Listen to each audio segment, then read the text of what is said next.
Understanding India में जो question repeat हुआ है 2022 से 26 में न्यू एजुकेशन पॉलिसी लागू हुआ था, उस पेपर में जो टॉपिक ज़्यादा रिपीट हुआ वो आपका महात्मा गांधी, यानी सुभाष चंद्र बोस के बाद आपका महात्मा गांधी सबसे ज़्यादा रिपीट हुआ है। इससे रिलेटेड जितने भी क्वेश्चन बनते हैं एक बार क्या कीजिएगा, महात्मा गांधी को शुरू से लेकर 1915 से लेकर, ठीक है, डेट में आपको बता दे रहा हूँ, 1915 से लेकर 1942 तक जो आपका 12वीं में सिलेबस था वो सारा आंदोलन डिटेल से एक बार देख लीजिएगा। किसी तरीके से कोई भी क्वेश्चन आएंगे आपको वहां पर मेंशन कर देना है ईयर वाइज। जैसे यहाँ पर क्वेश्चन पूछा गया है कि असहयोग आंदोलन आखिर महात्मा गांधी ने क्यों शुरू किया था, जैसे क्वेश्चन है उन परिस्थितियों का उल्लेख करना है जिनके कारण विवश होकर महात्मा गांधी ने असहयोग आंदोलन 1920 में शुरू किया था।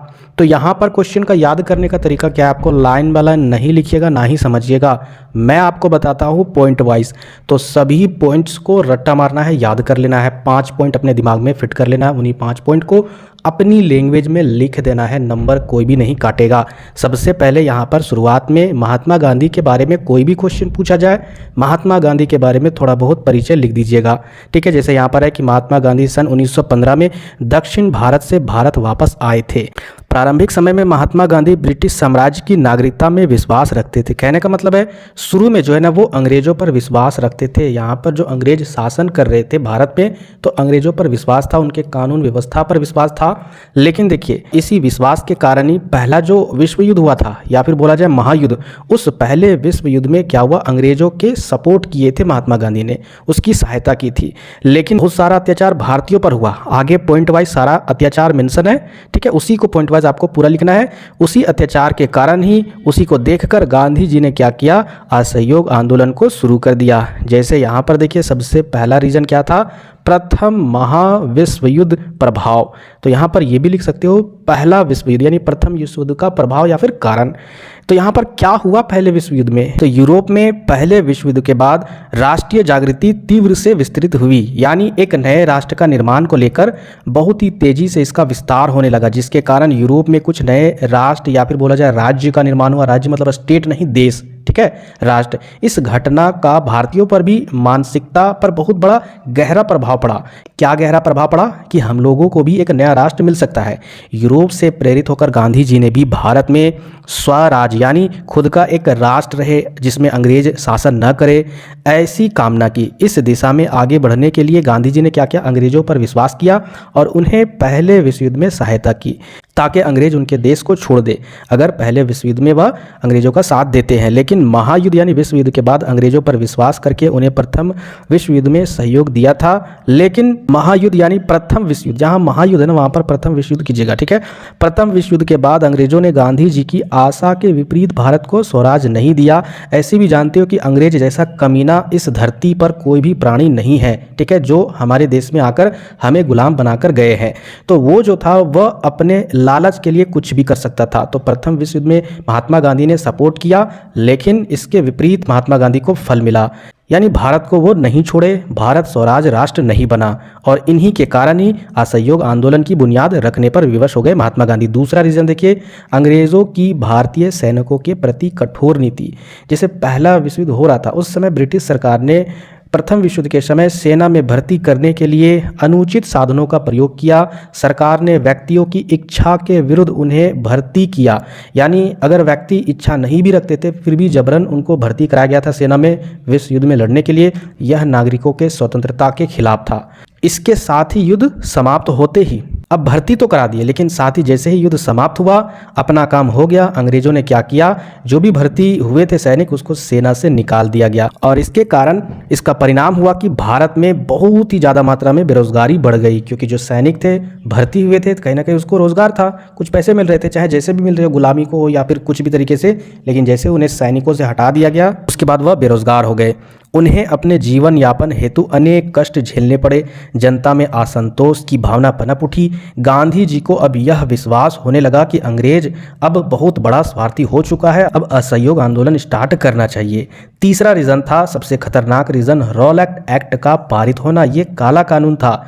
इस काला कानून में क्या होता था, अगर अंग्रेज के खिलाफ, सरकार के खिलाफ कुछ भी आंदोलन अगर कर रहे हो तो डायरेक्ट ये अधिकार दिया जाता था वहाँ के मजिस्ट्रेट को कि उन आंदोलनकारियों को डायरेक्ट पकड़कर जेल में डाल दिया जाए और उस पर मुकदमा चलाया जाए। और इस कानून का भी कांग्रेस या फिर अन्य नेताओं ने बहुत ही जबरदस्त विरोध किया, फिर भी इसका कोई भी असर नहीं हुआ।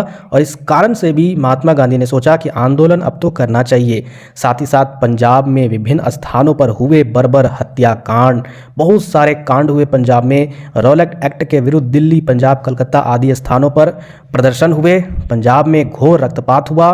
पंजाब के कार्यकर्ता श्री सत्यपाल तथा डॉक्टर किचलू तथा गांधी जी को गिरफ्तार कर लिया गया।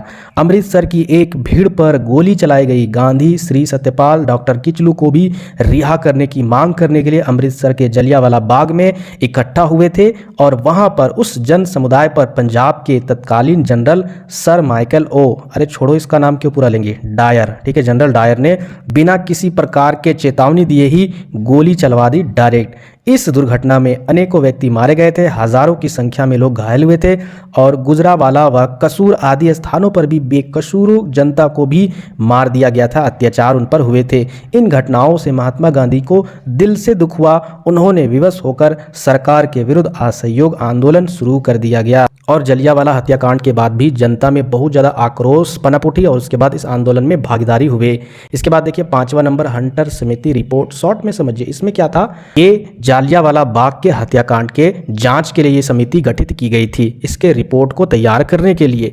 लेकिन बताइए, भारतीयों पर अत्याचार हो रहा है तो भारतीयों का रहना जरूरी था इस समिति के रिपोर्ट को तैयार करने के लिए, लेकिन कोई भी भारतीय नहीं था, अंग्रेज इसमें था। और इस अंग्रेजी हंटर समिति रिपोर्ट में अंग्रेज के विरुद्ध कोई भी यहाँ पर गलतियों को नहीं बताया। यहाँ तक कि सिर्फ और सिर्फ एक काम की गई कि जनरल डायर को पद से बर्खास्त कर दिया गया, सिर्फ और सिर्फ भारतीयों के आंख में धूल झोंकने के लिए। यहाँ तक कि उनको, जनरल डायर को इंग्लैंड में सम्मानित किया गया और उन्हें यह संबोधित किया गया कि अंग्रेज का यह रखवाला है। तो ये सारी घटनाओं के बाद महात्मा गांधी विवश होकर असहयोग आंदोलन को करने के लिए प्रेरित हो उठे। आगे यहाँ पर देखिए 6वां नंबर, कांग्रेस की कमेटी की रिपोर्ट की अवहेलना। यानी इस घटना से रिलेटेड अंग्रेज ने अपने समिति को यहाँ पर बोला था करने के लिए रिपोर्ट तैयार, लेकिन यहाँ पर कांग्रेस की भी कमेटी थी इस घटना पर रिपोर्ट तैयार करने के लिए। जैसे कि पंजाब में हुए हत्याकांड की जांच करने के लिए कांग्रेस ने भी एक समिति गठित की थी। इसमें महात्मा गांधी, मदन मोहन मालवीय तथा मोतीलाल नेहरू थे, ठीक है, इसमें सदस्य। और इन्होंने, और इस रिपोर्ट में अंग्रेजों के विरुद्ध सारा यहाँ पर काला चिट्ठा निकल कर आया, जो भी इसमें अपराध है उसको कड़ी से कड़ी दंड दिया जाए। लेकिन यहाँ पर कोई भी चीजों पर विश्वास नहीं किया गया। अंग्रेज साला कुत्ता था, कुत्ता है, कुत्ता रहेगा। ये चीज देखकर विवश होकर महात्मा गांधी ने असहयोग आंदोलन शुरू किया। इसके अलावे अंग्रेज तो हमारे भारतीयों पर बहुत सारा अत्याचार कर ही रही थी, लेकिन भारत में ईश्वर के द्वारा भी बहुत सारा अत्याचार हो रहा था। यानी प्राकृतिक आपदाएं बोल सकते हो, या फिर बहुत सारी महामारी वगैरह, बीमारी वगैरह फैली थी, जैसे कि महामारी हो गया या फिर प्लेग जैसी बहुत बड़ी बीमारी हो गई। इसके साथ ही साथ इतना भीषण अकाल था कि आप सोच भी नहीं सकते हो। अगर अभी अकाल आ जाए तो आधे से ज़्यादा भारत की जनसंख्या खत्म हो जाएगी इस अकाल में, अगर उस जैसा अगर अकाल अभी आ जाए। तो ये सारे चीज़ों से भी भारतीय परेशान थे और इस दुखद स्थिति में अंग्रेज भी उसका सहारा नहीं थे, ना ही उसके लिए कुछ सहानुभूति कर रहे थे, बल्कि सरकार ने बहुत सारे टैक्स और बढ़ा दिए। क्योंकि अकाल आएगा तो भाई सरकार के खाते में भी कहीं ना कहीं पैसे नहीं मिलेंगे, क्योंकि किसान भी भूखा तो सरकार के खजांची में भी पैसे नहीं जाएंगे। तो सरकार और टैक्स बढ़ा दी और इस कारण भारतीयों पर बहुत ज़्यादा शोषण बढ़ने लगा और इस कारण से भारतीय अंग्रेजों के विरुद्ध हो गए और गांधी जी के साथ मिलकर असहयोग आंदोलन शुरू कर दिया। आगे यहाँ पर देखिए मुस्लिम विरोधी का उदय, और साथ ही साथ मुस्लिम जो भारतीय थे वो भी विरोध करना स्टार्ट कर दिए। क्यों? क्योंकि पहले विश्व युद्ध में अंग्रेज़ों ने मुस्लिम जनता का सहयोग प्राप्त करने के लिए उनको यह विश्वास दिलाया था कि टर्की को विघटित नहीं होने दिया जाएगा। टर्की में क्या था, वहाँ भी अंग्रेज परेशान किए हुए था, तो वहाँ का जो मामला था उसको सॉल्व करने के लिए मुसलमानों को विश्वास दिलाया था और मुसलमान पहले विश्व युद्ध में अंग्रेजों का साथ देने के लिए तैयार हुए थे। लेकिन यहाँ पर भी विश्वासघात हुआ और इस कारण भी जो भारतीय मुस्लिम थे अंग्रेजों के विरुद्ध असहयोग आंदोलन में शामिल हो गई और उन्होंने खिलाफत आंदोलन शुरू कर दिया। और इस प्रकार पूरे भारत में हिंदू और मुस्लिम एक हो गए, एकता स्थापित हुई और इस खिलाफत आंदोलन में असहयोग आंदोलन भी पूर्ण यहाँ पर बहुमत के साथ इस आंदोलन को किया गया। तो इस तरीके से असहयोग आंदोलन की शुरू होने का जो रीजन था वो मैंने आपको बता दिया। अब यहाँ पर आप निष्कर्ष में लिख सकते हो कि उपयुक्त कारणों से प्रभावित होकर गांधी जी ने असहयोग आंदोलन को शुरू किया। इस आंदोलन में गांधी जी ने समस्त भारतीयों को शामिल होने का भी आह्वान किया था।